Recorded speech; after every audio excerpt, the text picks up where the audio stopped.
Salut et bienvenue dans un nouvel épisode du Parloir, mon podcast. Aujourd'hui, tu l'auras vu au titre, on va parler d'un sujet qui t'intéresse sûrement autant qu'à moi, c'est-à-dire la jalousie dans le couple. Et aujourd'hui, je vais plus précisément encore parler, bien entendu, de la jalousie de l'homme et de la femme, mais surtout de la femme, parce que étant donné que je suis moi-même une femme et que je prends souvent ma propre vie, mon expérience personnelle pour exemple, aujourd'hui, on va parler de moi. Je vais bien entendu prendre mon exemple et ma propre expérience pour pouvoir en parler, comme toujours. Et s'il vous plaît, là, je vais vraiment me livrer. Ça va être très personnel, très... voilà quoi. Je vous demanderai s'il vous plaît d'être indulgent. Parce qu'on se sait. Toi et moi, on est sûrement pareil. Donc s'il te plaît, fais pas genre en commentaire, ok? Voilà.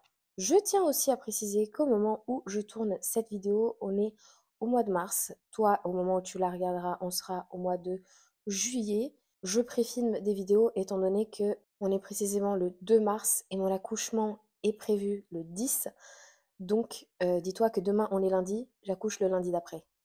En gros, j'accouche dans une semaine. Je peux même accoucher là, à tout moment, pour être honnête. Voilà, c'est super, hein. J'aime bien préciser parce qu'en général, c'est vrai que je filme mes vidéos pas trop en avance. Mais là, pour le coup, j'essaie quand même d'avoir en avance parce que je ne sais pas comment je vais pouvoir gérer mon temps avec un nouveau-né. Donc, ça va peut-être être compliqué, peut-être que je vais pas avoir le temps de filmer. Donc, c'est pour ça que je préfilme pas mal de vidéos pour que tu aies minimum une vidéo une fois par mois. Après, en ce qui concerne les vlogs et tout ça, je ne sais pas comment ça va être avec un bébé. Mais en tout cas, au moins les podcasts, ils seront là. Étant donné que j'accouche dans une semaine, ça veut dire que j'ai une semaine pour prendre un maximum d'avance. Enfin bref, on n'est pas là pour parler de ça, on va passer au vif du sujet. J'espère que tu vas bien, que le sujet va te plaire, que tu vas partager ton avis en commentaire en toute bienveillance. Et évidemment, et ben c'est parti. Bon, aujourd'hui, pas de questions en particulier, juste un sujet comme ça qui touche à peu près tout le monde, je pense. On va parler de la jalousie dans le couple. On pourrait aussi parler de la jalousie dans l'amitié, qui existe aussi, bien évidemment. Mais ce n'est pas le sujet qui m'intéresse là. En tout cas, pas aujourd'hui. Après, si tu as envie d'en parler en commentaire, on peut quand même en parler, hein. Mais aujourd'hui, c'est vraiment la jalousie du couple que je veux aborder. Parce que c'est vrai que en ce moment, j'ai quelqu'un dans mon entourage qui est avec quelqu'un, un homme, qui a une jalousie vraiment bien présente.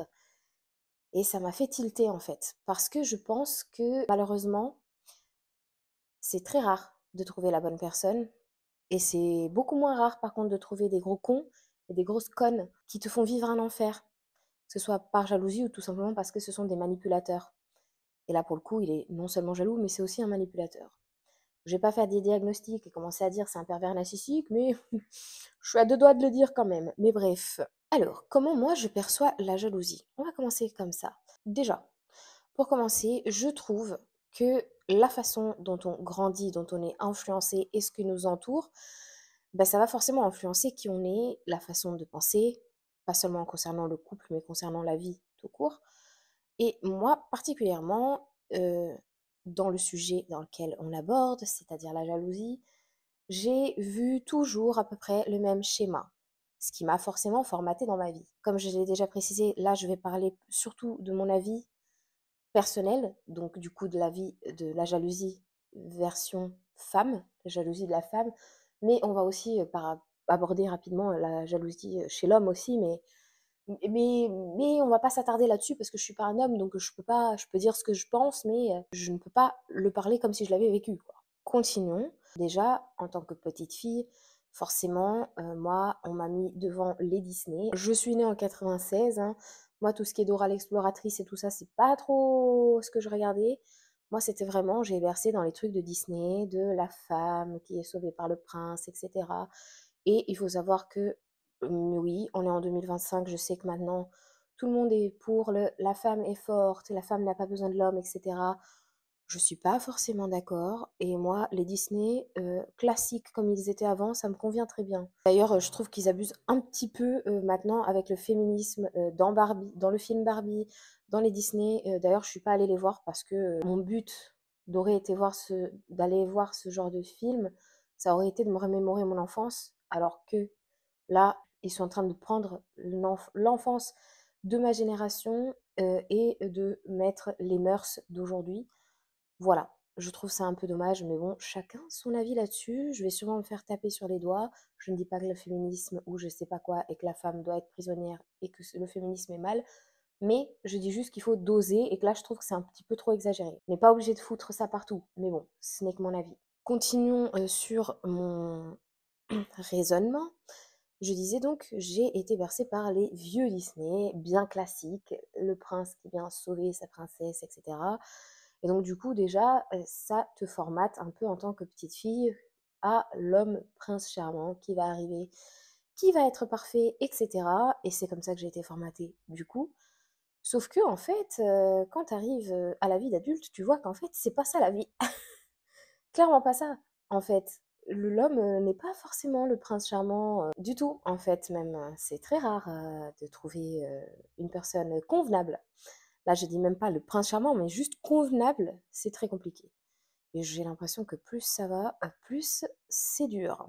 Mais bon, alhamdoulilah, je suis déjà mariée, j'ai trouvé ma personne, c'est bien, j'ai plus à me casser la tête avec ça. Bref, on reprend le fil de la conversation. En tant que petite fille, tu baignes dans ça, forcément, tu commences à avoir certaines attentes. Voilà, ça te formate un peu à certaines attentes au niveau de l'homme, au niveau du couple. Ensuite, tu as plus tard, quand tu es adolescente, tu as aussi les films romantiques, etc. Là encore une fois, on te peint l'image de l'homme, il est super romantique, il est incroyable, il t'offre des chocolats et des roses. Alors qu'il y en a certains, ils te paieraient même pas un Happy Meal à McDo, alors les chocolats et les roses, je pense que tu peux oublier. Et là, tu es en train de te dire, mais Bianca, là, le sujet, c'est la jalousie, pourquoi tu es en train de nous parler de tout ça? On y vient, je fais comme d'habitude mon petit cheminement jusqu'à ce qu'on arrive au point du sujet et là on développe. On va y arriver, ne vous inquiétez pas. Déjà, enfance, adolescence, moi personnellement, et je pense que beaucoup d'entre nous ont été formatés comme ça, avec des attentes particulières. Le prince charmant dans les films, le prince charmant dans les Disney, on connaît, c'est pas tellement ça dans la vraie vie. Voilà. Et donc, le truc, c'est que vraiment, je pense qu'on est plus formaté par la télé que par la vraie vie, parce que pourtant, dans ma famille, les exemples que j'ai de couple, eh ben, c'est pas des exemples de perfection, hein. Déjà, mes parents, divorcés. Mes tantes, il y en a une seule qui est encore mariée avec son premier mari. Même ma grand-mère, mon grand-père est parti de la maison, j'avais 2 ans. Donc, je n'ai pas de souvenir de voir mes grands-parents ensemble, en fait.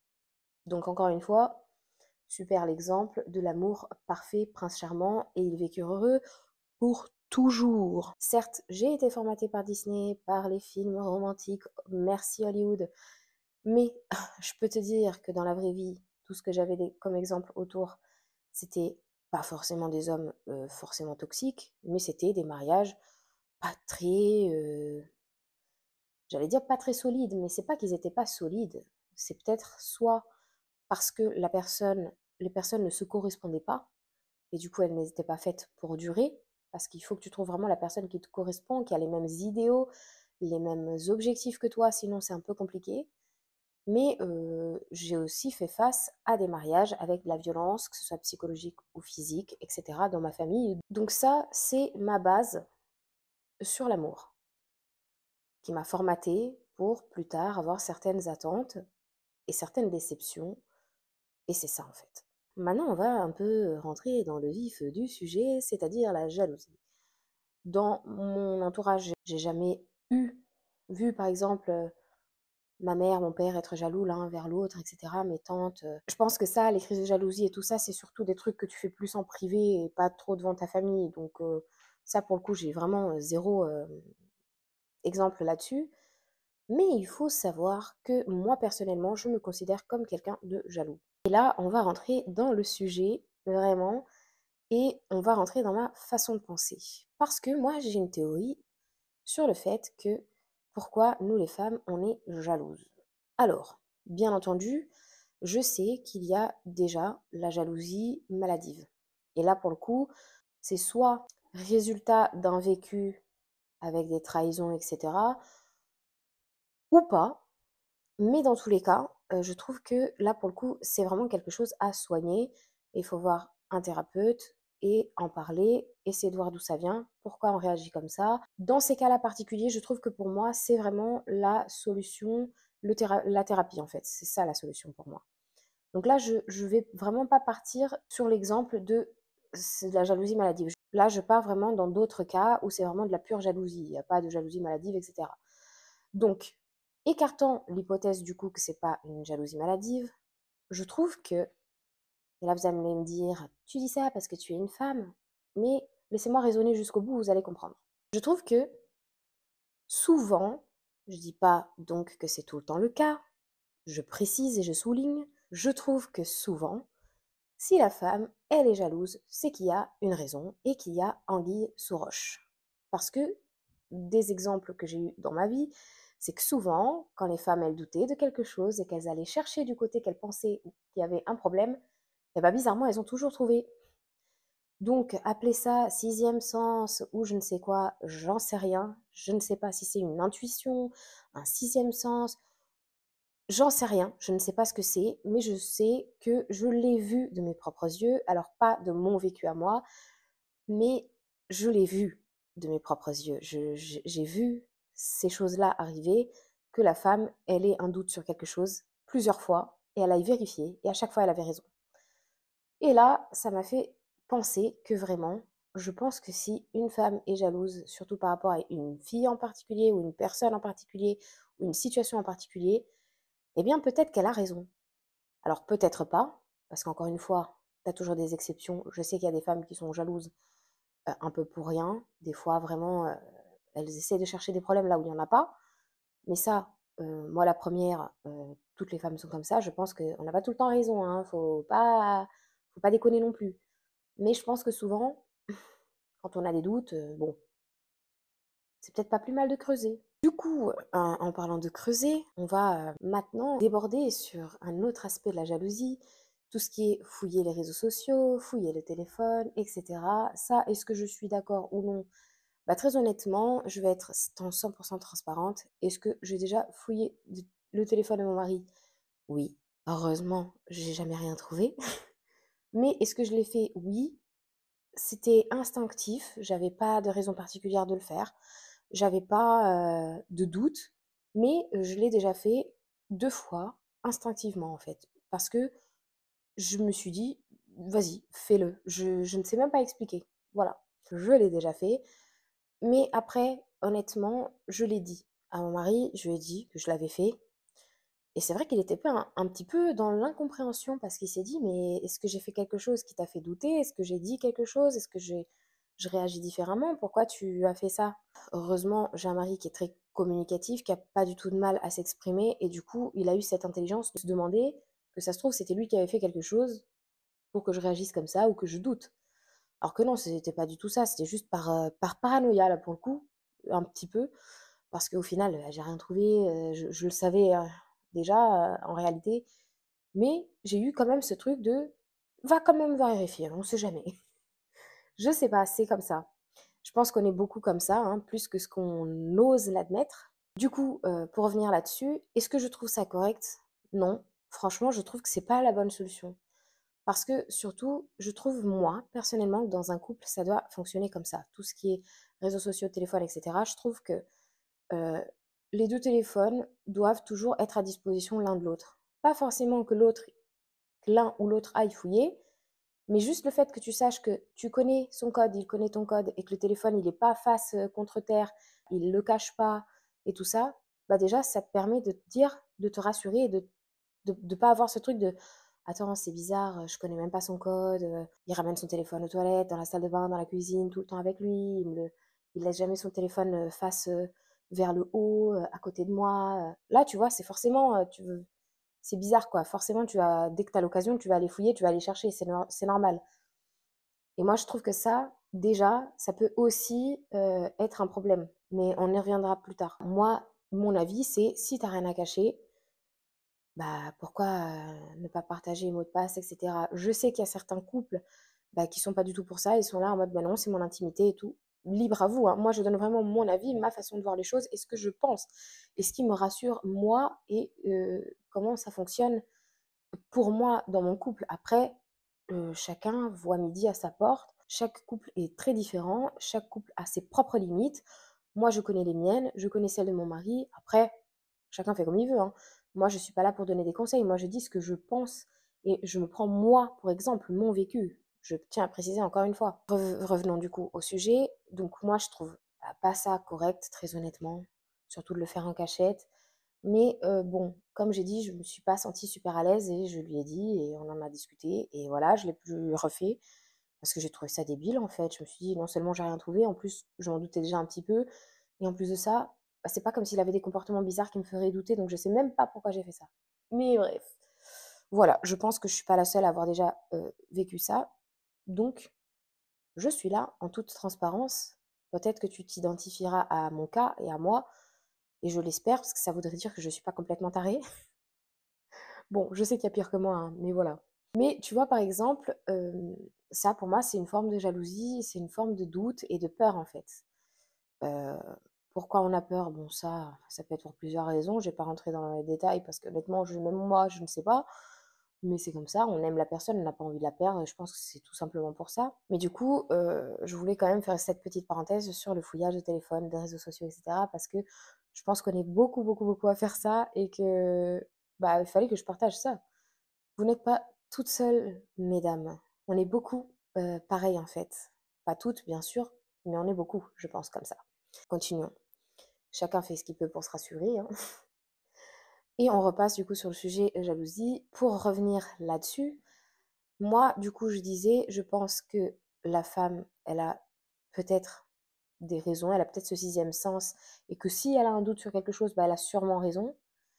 Encore une fois, je précise, ce n'est vraiment pas toujours le cas, hein. Et des fois, on a tort, et heureusement, j'ai envie de te dire, vaut mieux ça.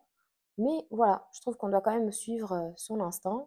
Après, encore une fois, il y en a qui vont me taper sur les doigts, je suis sûre, et dire mais ça va pas du tout, elle a fouillé mon téléphone. Mais moi, je dis pas qu'elle fouille ton téléphone. Moi, je dis ce que moi, ce que moi je ressens, je donne mon exemple et c'est ma pensée, hein. Moi, je suis ni un exemple à suivre, je suis pas là pour donner des conseils, je suis vraiment là pour partager ma pensée, hein. C'est un podcast où je partage ma pensée. Je suis pas conseillère matrimoniale, je suis pas sexologue ou je ne sais quoi, donc voilà, je suis vraiment là juste pour partager ce que je pense. Et cette partie-là fait partie de mon cheminement de pensée, donc je partage. Reprenons. Hormis le fouillage téléphone, etc., et le fait que je pense qu'on a parfois raison d'avoir des doutes, je trouve surtout que là, c'est le sujet que je voulais absolument aborder parce que je trouve que ce qui joue beaucoup dans la jalousie des femmes, c'est la façon dont leur partenaire réagit. Alors, je m'explique.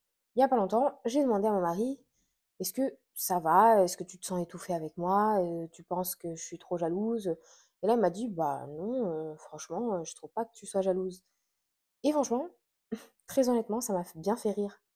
Parce que je me suis dit dans ma tête: «Mais il est fou, il se rend pas compte ou quoi? Bien sûr, je suis jalouse et je crois qu'il se rend même pas compte à quel point je peux l'être». Et dans ma tête, je me suis dit: «Mais pourquoi du coup, moi qui me considère quand même, jalouse, hein, on va pas se mentir, pas maladive et pas au point de t'étouffer, mais quand même, pourquoi lui, il ne voit pas ma jalousie comme moi je la vois?» Et c'est là que je suis arrivée à un raisonnement très intéressant, c'est que je me dis: «Bah, en fait, c'est qu'il me donne aucune raison de l'être». C'est ça, en fait. Du coup, là, je vais donner des conseils pour le coup. Un conseil surtout, si tu as une partenaire jalouse ou un partenaire jaloux, essaye de voir, d'avoir une conversation avec la personne. Essaye de connaître, l'idéal c'est de faire ça dès le début de la relation, essaye de connaître ses limites. Toi, tu poses les tiennes, ce que tu trouves acceptable ou non, et essaye de trouver ce que lui ou elle trouve acceptable ou non également. Parce que je trouve que ça change tout en fait.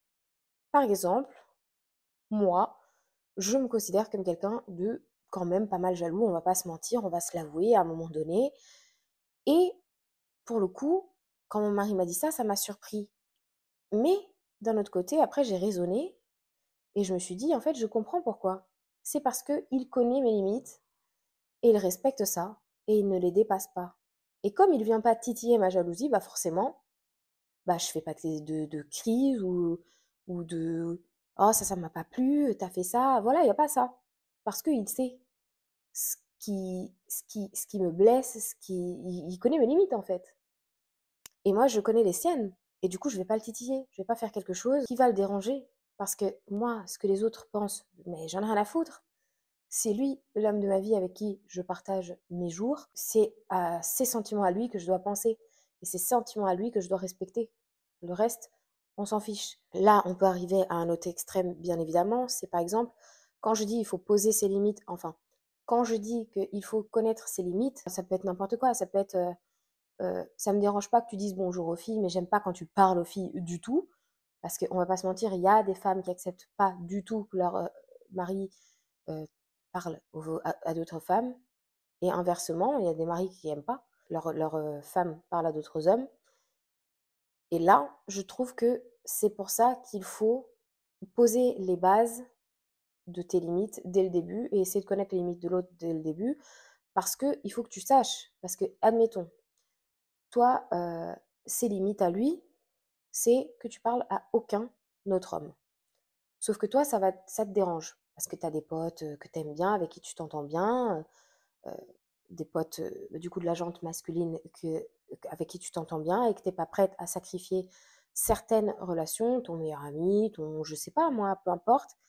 Et bah ça, il faut, si tu connais ses limites dès le début et que tu sais que tu vas pas être capable de arrêter de parler à X ou Y mec parce que ça fait partie des choses qui vont potentiellement blesser ou rendre jaloux ton partenaire, et bah, je trouve que la relation, déjà, ça doit partir sur une réflexion. Est-ce que je suis prête à sacrifier cette partie pour garder mon couple ou pas? Parce que ça peut, toi, ne pas te déranger, mais ça peut aussi être un vrai problème pour toi où tu te dis, bah, j'ai pas envie d'arrêter d'être qui je suis et de faire ce que je fais déjà habituellement pour mon couple. Donc ça, c'est à toi de voir après. Faut pas rentrer dans les excès de lui, il t'interdit en mode tu ne peux pas parler. Faut pas que ce soit comme ça. Faut que ce soit en mode moi, je n'aime pas. Après, tu fais ce que tu veux. Faut quand même laisser la liberté à l'autre. C'est pas nos objets, c'est pas nos propriétés. Faut respecter qu'on a en face de nous un autre être humain. Voilà, je tiens quand même à le préciser. Moi, je connais mes limites. Je connais les limites de mon mari aussi parce que dès le début, ça a été posé. Forcément, les premiers temps, c'est toujours un peu compliqué parce qu'on cherche les limites l'un de l'autre. Qu'est-ce que je peux, qu'est-ce que je peux pas faire? Qu'est-ce que je peux, qu'est-ce que je peux pas faire entre guillemets parce que personne ne nous interdit rien. Je veux dire, faut pas arriver dans une relation où on t'interdit des choses et tout parce que bon, à un moment donné, c'est pas ton père, c'est pas ta mère, c'est ta femme ou ton mari. Il n'y a pas censé avoir des interdits ou pas, il y a censé avoir du respect et en mode je ne fais pas, j'arrête de faire ça parce que ça ne plaît pas à mon mari et pas j'arrête de faire ça parce que mon mari me l'impose. Voilà, et inversement, ma femme me l'impose, etc. Ça, c'est malsain, je trouve. Reprenons le fil de la conversation. Je trouve du coup que si les limites sont discutées dès le début de la relation et que ça va aux deux d'arrêter de faire certaines choses et de faire des compromis, parce que dans tous les cas, dans tous les couples, il y a toujours des compromis à faire, c'est comme ça. Si tu ne veux pas faire de compromis, reste célibataire parce que c'est impossible de ne pas faire de compromis quand tu es marié ou en couple, hein. C'est impossible. Il y aura forcément des compromis des deux côtés. Après, bien entendu, il ne faut pas que les compromis viennent toujours du même côté, hein. Il faut que les deux fassent des compromis et que les deux fassent des efforts pour le couple, hein. C'est un 50-50, c'est pas un 90-10, un 80-20, hein. C'est voilà. Mais bon, ça, c'est après à chacun de poser ses limites et ses règles dans le couple. Voilà. Mais du coup, pour revenir à mon raisonnement de la jalousie de la femme, bah moi, je trouve, personnellement, et je le vis dans mon couple. Mon mari ne le vit pas mal, ma jalousie, parce que tout simplement, bah, je ne tape pas de crise de jalousie, etc. Parce que il connaît mes limites et il les respecte. Il ne cherche pas, que ce soit volontairement ou involontairement, à me blesser ou à me rendre jalouse, etc. Donc forcément, bah, je suis tranquille, quoi. Et puis, de son côté, c'est pareil. Je sais ce qu'il apprécie ou il pourrait ne pas apprécier. Je le fais pas. Et puis c'est tout. Et ça me dérange pas de pas le faire parce que ça fait partie des choses en mode ça n'a pas d'importance pour moi, donc je le fais pas. Et puis ça va très bien. Et c'est comme ça que ça marche. Et donc du coup, je me dis, il y a certains hommes qui sont jaloux et certaines femmes qui sont jalouses de façon vraiment débile parce que peut-être que si leurs limites étaient respectées, eh bien, ça se trouve, ça se passerait très bien. Il faudrait juste pas aller les titiller, en fait, c'est tout. Bien entendu, il faut que ce soit tout dans la limite du raisonnable, parce que bien entendu, si tu commences à interdire à ton mec même de sortir dans la rue, faut pas déconner non plus. Moi, quand je dis ça, je parle vraiment du fait que tu aies une jalousie raisonnable et pas vraiment un truc où ton mec il peut plus rien faire ou ta meuf elle peut plus rien faire. Faut pas abuser non plus à un moment donné, quoi. Encore une fois, c'est un sujet un peu compliqué parce qu'on peut vite partir dans des extrêmes. Moi, vraiment, quand je donne mon exemple, c'est rien d'extrême. Moi, je pars d'un truc où c'est une jalousie normale, entre parenthèses, parce que là, pour le coup, qu'est-ce que la normalité dans la jalousie? Je ne sais pas trop définir, mais je pense que vous m'avez compris, je suis pas non plus à l'extrême, vraiment pas. Et heureusement, parce que il faut savoir que la personne jalouse, bah forcément, quand tu es jalouse, ça te blesse. Donc une personne jalouse, c'est une personne qui souffre aussi. Ça, c'est quelque chose qu'il faut comprendre. Enfin voilà. Maintenant, pour la jalousie de la femme, c'est ça, à mon avis. Si elle se sent respectée, elle se sent aimée déjà, et qu'elle sent que la personne en face respecte ses limites, ne les dépasse pas, eh bien, je pense qu'elle va se sentir comprise et forcément va se sentir moins jalouse. Et du coup, son partenaire ne réalisera même pas qu'en fait, c'est quelqu'un de assez jaloux puisque bah, il va pas aller sur le terrain dangereux, quoi, qui pourrait faire exploser la bombe. Je trouve que ça, c'est une bonne astuce.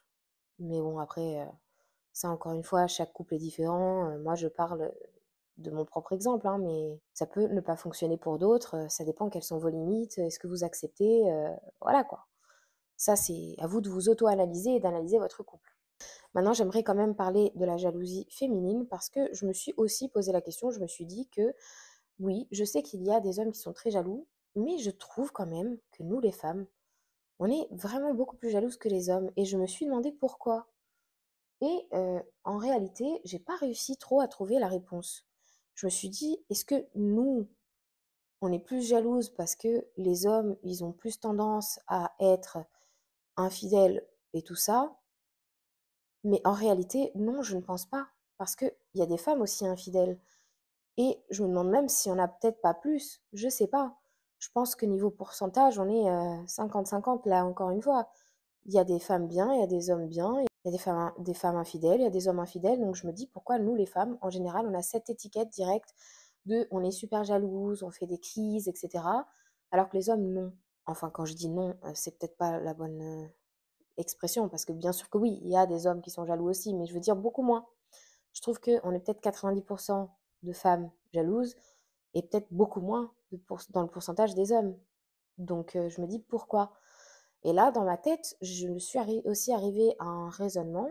Je me dis, est-ce que ça aussi, ça ne serait pas le fait que lorsqu'on est petite, enfin moi je sais qu'en tout cas c'était comme ça, on entend souvent les femmes dire: «Non mais les hommes, ils matent, tous les culs qui bougent, ils se tapent, tout ce qui bouge, et ils ne respectent pas» et cetera. Et du coup, nous, en tant que femmes, on emmagasine ces informations-là dans notre cerveau et du coup, ça nous crée une petite base de non-confiance envers l'homme et du coup, on devient jalouse.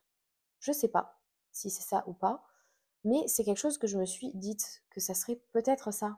Parce que c'est vrai que moi, rarement, je tombe sur une femme qui dit vraiment, mon homme, il me respecte, il est très gentil avec moi, il parle pas aux autres femmes, ou très peu, ou quand il parle aux autres femmes, il n'a pas de regard envers elles irrespectueux. Non, c'est toujours ah, mon mec, il m'a trompé, mon mec, il parle à d'autres meufs sur Snap, j'ai trouvé qu'en fait, il drague une autre fille.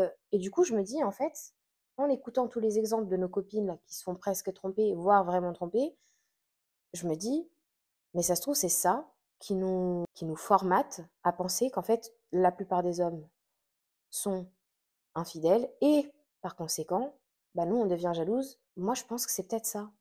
Ou alors, est-ce que c'est vraiment dans la nature de la femme d'être comme ça? J'en sais rien.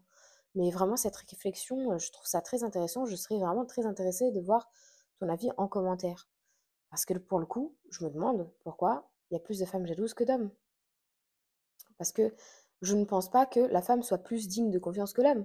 Je pense que juste, encore une fois, comme j'ai dit, il y a des bons et des mauvais de chaque côté. Il y a des femmes qui sont respectueuses et fidèles, il y a des hommes qui sont respectueux et fidèles. Après, j'avoue que j'ai l'impression qu'il y a moins d'hommes respectueux et fidèles que des femmes respectueuses et fidèles, mais ça, je pense aussi que ça part du fait que je trouve personnellement que nous, les femmes, on est beaucoup plus sentimentales et moins cérébrales que les hommes. Et du fait qu'on soit plus sentimental, on a ce petit côté aussi maternel, etc., qui fait qu'on a plus tendance à chercher l'amour, tout rose, tout beau, tout romantique. On doit être fidèle pour faire plaisir à l'homme, à notre homme, etc. Alors que les hommes, ils sont beaucoup plus terre à terre que nous, beaucoup moins idéalistes et beaucoup plus réalistes. Et c'est peut-être pour ça qu'ils sont moins dans le romantisme, etc. Il faut que je sois fidèle, nanana. Enfin, je sais pas. Peut-être que nous, on idéalise trop et eux moins. Et peut-être que nous, on est beaucoup trop romantique, on romantise tout et eux beaucoup moins.